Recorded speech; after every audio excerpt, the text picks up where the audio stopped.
రేగొండ శ్రీదేవి. నేను సర్పంచ్ అభ్యర్థిగా పోటీ చేయడానికి ముందుకొచ్చాను. నాకు నేను చేసిన పనులు నేను చేసిన పనులు మొదట్లో మాకు మాకు ఎలాంటి ఆహ్, హ్మ్, ఆహ్, లేకుండా గూడా మేము కొన్ని పనులు చేశామండి. అవి ఫస్ట్ మా మామయ్య చనిపోయినప్పుడు 2013లో శ్మశాన వాటిక దగ్గర అక్కడ వాగు వెళ్తుంటే అక్కడ వాటర్ లేక చాలా ఇబ్బంది పడ్డాము మేము. స్నానాలు చేయడానికి, కాళ్ళు కడుక్కోవడానికి కూడా వాటర్ లేకుండే. వితిన్ మా ఫ్యామిలీలో అందరం చర్చించుకొని 3 రోజులలో దాన్ని బోరింగ్ ఎయడం జరిగింది.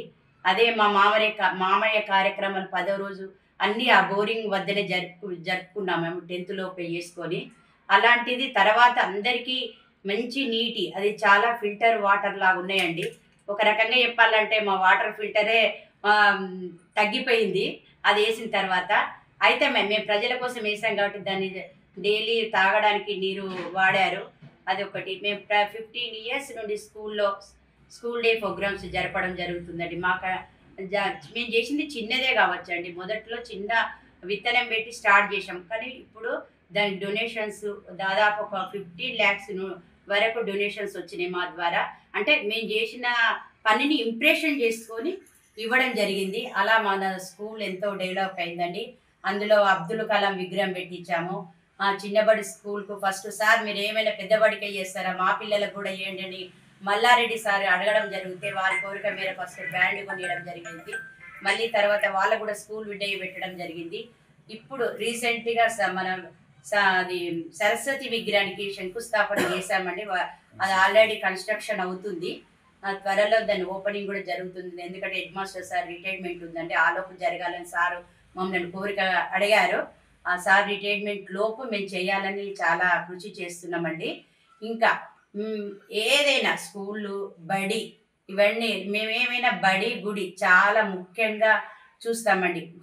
బళ్ళే గాని, స్కూల్‌లో గాని, గుళ్ళో గాని ఏ కార్యక్రమంలో ముందుండి దాన్ని మా వంతు సహకారాలు చేసుకుంటూ బతుకమ్మ పండగ కాడ వాటర్ అంటే ఏమైనా ఏ పండుగ జరిగినండి మేము భోజనాలంటే, వాటర్ అంటే మేము ఉచితంగా మేము సేవా దృక్పథంతో చేస్తామండి. ఇంకొకటి బస్ స్టాండ్ అక్కడ అంబేద్కర్ బొమ్మ దగ్గర, మన తెలంగాణ బొమ్మ దగ్గర రచ్చబండ కట్టించామండి మా మామయ్య పేరు మీద. ఎందుకంటే అక్కడ ఒక నీడలాగా ఉండి, ఒక షెల్టర్ లాగా ఉంటే అందరూ అక్కడ అన్ని గ్రామ పంచాయతీలో పెట్టుకుంటా బాగోదన్న ఉద్దేశంతోటి రచ్చబండ కట్టడం జరిగింది. ఇట్లా ఇంకెన్నో పనులండి. పాత పోచమ్మ గుడి అంటే ఇప్పుడు రీసెంట్‌గా కొత్తది కట్టారు. అది తీసేసి బాగా బురదుండేదండి. నాకే కాలు జారింది అందులోకి వెళ్తే. ఎంబడే తక్షణమే లోపల బండలేయించాము. ఇప్పుడు మాత్రం దాన్ని తీసేసి కొత్తగా కట్టించారు మళ్ళీ. ఇలా ఎన్నో పనులండి. దుర్గమ్మ గుడి దగ్గర వాటర్ ట్యాంక్ కట్టాము. ఫస్ట్ గుడి కట్టినప్పుడు. ఇట్లా ఎన్నో సహాయాలండి. మళ్ళీ రీసెంట్‌గా మొన్న కొమరెల్లి గుట్ట దగ్గర వాళ్ళొచ్చారండి. అందరూ పెద్ద మనుషులొచ్చి మీరేం చేస్తారు? గుడికి సున్నం ఏయిస్తారా? ఏం చేస్తారంటే సున్నం ఏసినంక 3 రోజులు 3 సంవత్సరాలు ఉంటది అంతే. మళ్ళీ ఇంకోరేస్తారు. అది స్థిరకాలం ఉండేది కాదు కదా! అనేసి మేము ఆలోచించి మాకు స్థిరకాలంగా రేపు పొద్దున మా పిల్లలు, మా మనుమలు, మనవరాలు చెప్పుకునే విధంగా ఉండాలనేసి హనుమానుది మాకు షెల్టర్ మా గుడి మండపం కావాలంటే దానికి మేము ఒప్పుకోవడం జరిగింది. అది త్వరలో చేస్తామండి.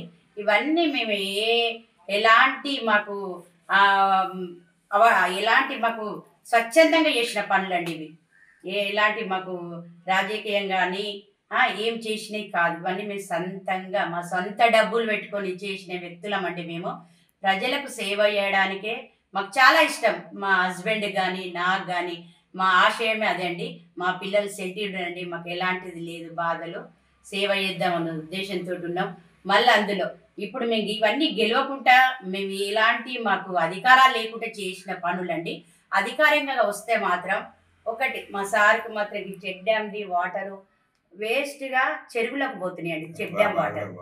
అలాంటి అదొకటి కూడా చేయాలని ఆయనకు చాలా కోరికుంది. అదొక ఉద్దేశ్యం అండి. మళ్ళీ ఇప్పుడు ఈ సర్పంచ్ పదవికి వచ్చే పారితోషికం మాత్రం మాకొద్దండి. బాండ్ పేపర్ మీద రాసి మేము అందరి సంతకాలు తీసుకొని మేము గ్రామ పంచాయతీకి హ్యాండోవర్ ఇస్తాం. 5 సంవత్సరాలు ఎలాంటి మాకు అది పారితోషికం వచ్చింది మేము ప్రజలకే అంకితం చేస్తామండి. గ్రామ పంచాయతీకే రాసిస్తాం. ఫస్ట్ మాది అదే. మేము బాండ్ పేపర్ మీద 100 మంది సంతకాలతోటి గ్రామ పంచాయతీ క్యాండివేట్ చేస్తామండి. మేము మా కోరికలన్నీ ఏమైనా ప్రజలకు సేవ చేయాలన్న ఉద్దేశంతోటే కానీ వేరేం లేదండి. మాకు మాత్రం కొంచెం మేము ముందుకొచ్చినాక మాకు కాంగ్రెస్లో సీట్ ఇవ్వకపోవడం జరిగిందండి. అది చాలా మాకు బాధాకరంగా అనిపించింది. ఇలాంటి సేవ చేసే వ్యక్తులను ఎవరు గుర్తించకపోవడం ఇది చాలా బాధ. మేము ఇండిపెండెంట్గా వేయడం జరిగింది. ఇండిపెండెంట్గా వేసి మేము సైలెంట్గా చూద్దాం, మన శక్తి మంచితనము తోటి గెలుద్దాం అనే ఉద్దేశంతో మేము నామినేషన్ వేసిన తర్వాత బీజేపీ తమ్ముళ్ళు మా గురించి తెలుసుకొని ఎప్పుడు మా ఎల్లవేళ చూస్తూనే ఉంటారు మా గురించి. వాళ్ళు వచ్చి అంకుల్, మీరు ఆంటీ, మీరు మీలాంటి వాళ్ళు మాకు కావాలి, మీ సేవా దృక్పథంతో పనులు చేసేటోళ్ళు, మీరు సరైన క్యాండిడేట్స్, మీరు మాకు మా పార్టీ కావాల్సిన వ్యక్తులు మీరు అని వాళ్ళు అడగడం జరిగింది. వాళ్ళ కోరిక మేర మేము కూడా ఆలోచించుకొని సెంట్రల్లో ఉన్నది బీజేపీ. మోడీ గారి గురించి ప్రతి ఒక్కరికి తెలుసు, చదువుకునే వ్యక్తులకు కానీ ఎవరికి కానీ. ప్రతి స్కీము మనకు వచ్చేది సెంట్రల్ గవర్నమెంట్ స్కీమ్స్, గ్రామ పంచాయతీకి వచ్చేది. ఫస్ట్ ఇప్పుడు ఒడ్లు కొనగానే డబ్బులు వేసేది ఫస్ట్ సెంట్రల్ గవర్నమెంట్, తర్వాత ఇవి స్టేట్ ఇవి పడతాయండి బోనస్లు. ఇవన్నీ మాకు తెలుసు. మళ్ళీ అందులో ఈ కరువు పని 100 days వరకు అది సెంట్రల్ గవర్నమెంట్. ప్రజలు ఏమనుకుంటున్నారంటే ఇవన్నీ రావేమో, మాకు ఇండ్లు రావేమో, అట్లా అంటే వాళ్ళకు మోటివేషన్ చేస్తారు. అది కాదండి, ప్రజలకు ప్రతి ఒక్కటి సెంట్రల్ గవర్నమెంట్ స్కీము కంపల్సరీ ప్రతి గ్రామ పంచాయతీకి చెందుతుందండి. దాంట్లో మాత్రం ఎలాంటి తేడా ఉండదు. దాని గురించి కొట్లాడడానికి పైదానికి మాట్లాడడానికి అయితే శక్తి ఓపిక మాకు ఉన్నాయండి. ప్రజల కోసం మేము సేవ చేయడానికి ముందుకు వస్తున్నాము అంతే. కానీ ఈ స్కీమ్ రాదా ఆ స్కీమ్ రాదా అని అనుకోవద్దు. ప్రతి ఇది మోడీ ఉండడం వల్ల మనం ఇక్కడ ఇంత హ్యాపీగా ఉన్నామండి. ఫస్ట్ మనం అందరూ తెలుసుకోవాల్సింది మోడీ గారికి ధన్యవాదాలండి. ఎందుకంటే మొన్న మనకు తెలుసు యుద్ధాలు అవన్నీ ఎట్లా జరిగినాయి అని. దాని గురించి తెలిసిన వ్యక్తులు ఎవ్వరే కానీ మోడీకి హ్యాండ్స్ అప్ చెప్పాలండి. కానీ స్కీమ్ విషయంలో కానీ ఎలాంటి తేడాలు రావు. వచ్చినా కూడా మేము దాని గురించి అడగడానికి సిద్ధంగా ఉన్నాము. ప్రజల కోసం సేవ చేయడానికి సిద్ధంగా ఉన్నాము.